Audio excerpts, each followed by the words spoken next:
Hello and welcome to the channel. I just want to start off this one by saying a massive thank you to anyone who's really supported the channel over the last 6 months or so since I've been more seriously putting out these videos. I really appreciate it if you've ever watched a video, left me a comment or liked or subscribed. I never expected to get this far, and especially not this quickly. And especially since this is meant to be the 500 sub special, but at the time of recording this we're fast approaching 600. Editing James here. At the time of editing this, we have already hit past 600, so yeah, massive thank you for that one. Really appreciate it. It's just crazy, and I never expected to see the growth like this, so yeah, really a big thank you for that. So I thought to celebrate it would be nice to do a bit of a Q&A, so I asked you on a few different platforms to ask me some questions, so let's get into the first one. So the first one is, what do I hope the channel will look like in 5 years' time? Will I be making similar content on a larger scale, or am I hoping to go into something different?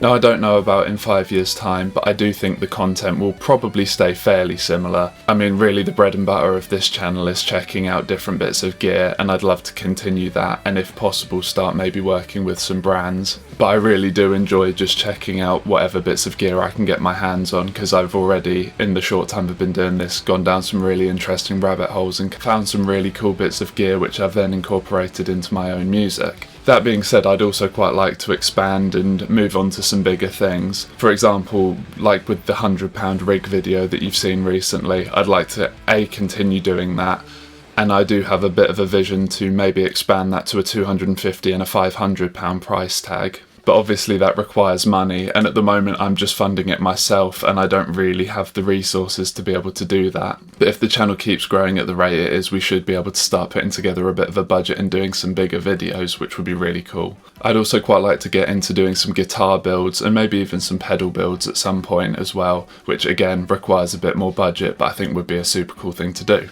So the next question from Ewan is, congrats mate, thank you very much. What are your top 3 guitars, including or excluding basses? And then someone else has followed that up with top 3 pedals as well and top 3 amps. Okay, so this is going to be a hard one.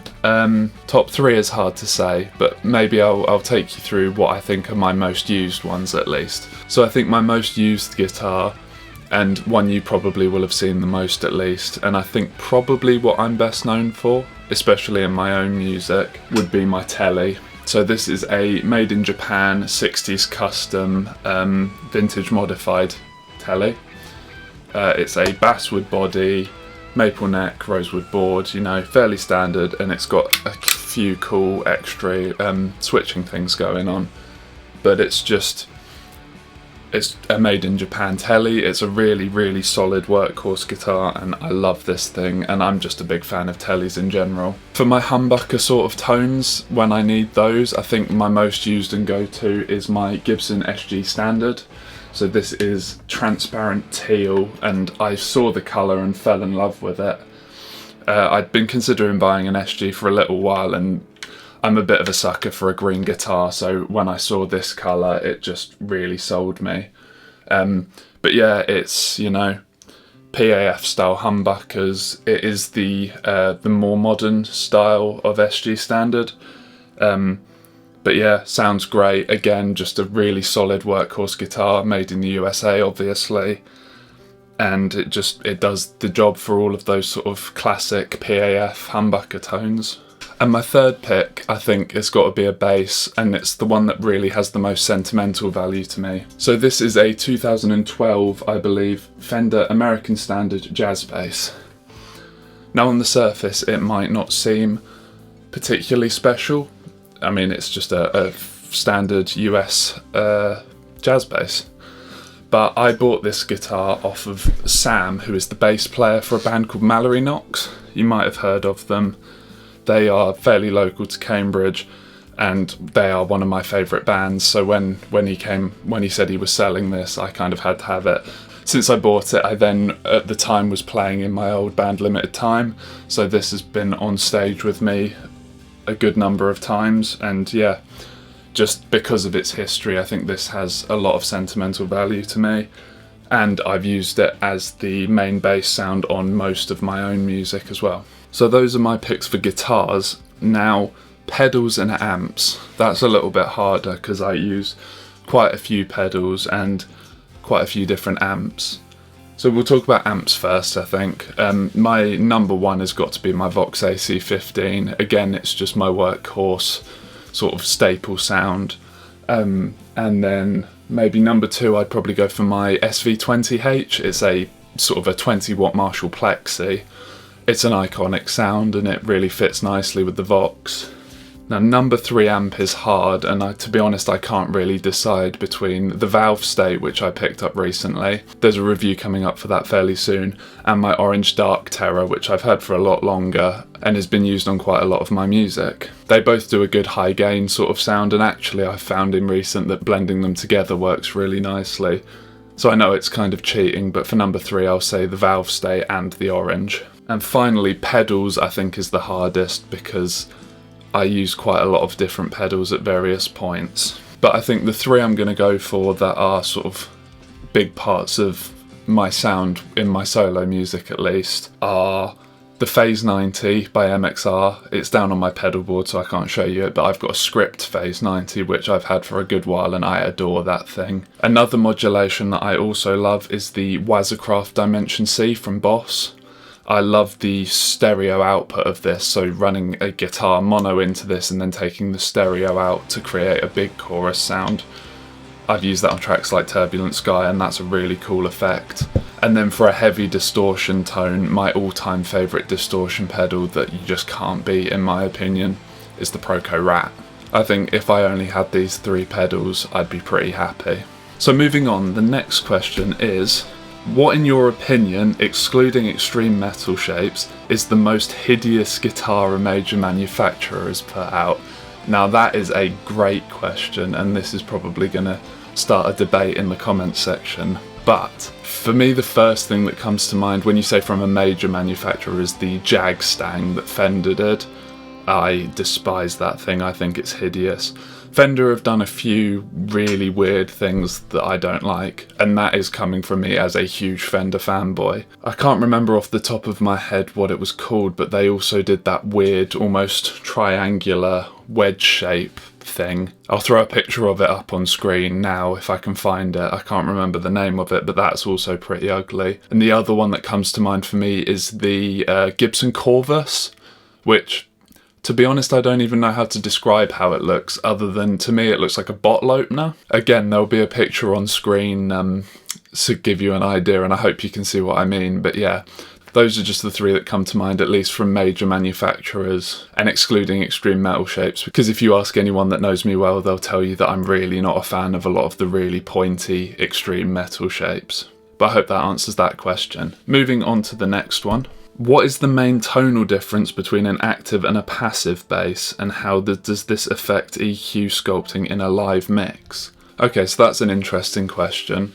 For those of you that don't know, really I am a bass player first, so explains the bass question. To me at least, active and passive basses aren't as different as active and passive guitars. I don't generally find that you get as much compression in an active bass as you do with active guitar pickups. I have both. The jazz bass that you saw earlier is passive obviously, and I have things like a Charvel which have an active circuit in them. But a lot of time with basses you've actually got passive pickups and then just running that through a preamp, so you don't get the same amount of compression that you do with something like an EMG. But obviously an active bass still will generally have a hotter output than a passive bass. With regards to it in a live situation, I really like an active bass in a live situation. It lets you change things on the fly, because normally the preamp will have at least a 2-band, often a 3-band EQ in there, and it just means that sort of mid-show, if you feel something's lacking in your sound, you can make those little tweaks on the fly. That being said, passive basses also have their place in a live situation, and it's nice not having the battery, because if your battery goes down on you and you don't have an active passive switch, that's game over. But I hope that answers that question. Moving on. What's your favourite country of origin for a guitar? That's a good one. I think it's got to be Japan.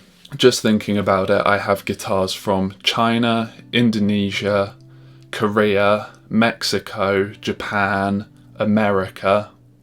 So I've got quite a few bases covered, but my Japanese guitars, like the Tele that you saw, Fender Japan makes some awesome guitars, and at really reasonable prices.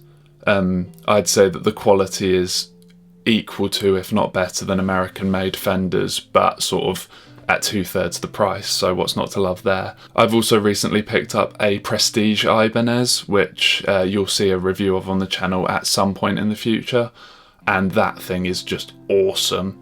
And again, being a Prestige Ibanez is Japanese built, so yeah, I'm going to go with Japanese. And our final question of the day is, what is the benefit of using a high pass filter on a pedalboard signal chain? Now that's an interesting one. I think, so I'm guessing you mean sort of using an EQ pedal to roll off the bottom end. And I feel like that's fairly self-explanatory.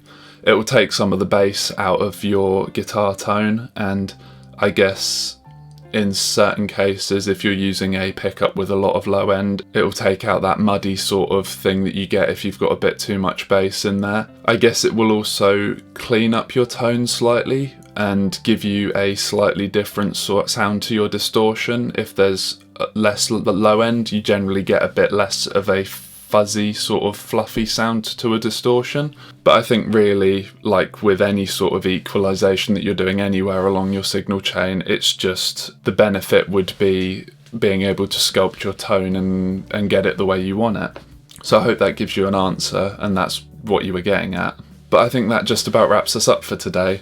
So again, I just want to say a massive thank you. The support, especially over the last few weeks on the channel, has been amazing, and I really do appreciate it. If you would like to do a little bit more to help support the channel, then check out, there'll be a few links down in the description. We have a Patreon now where you can join for just £1 a month to help support the channel. There is also some links down there for affiliate programs, where if you're going to buy something from one of the stores on there, if you use that link, then I'll get a bit of a kickback commission. It costs you nothing extra, but it would help the channel out. And I have plans to get a channel membership up and running shortly as well, once we reach the required threshold for that. So keep an eye out for that in the coming weeks as well. That'll have a few perks like little icons that you can put in comments, and you'll get access to videos early. So yeah, keep an eye out for that too. But once more, a massive thank you for all the support and for watching this video. There's a lot more content to come, so stay tuned, and I'll see you in the next one.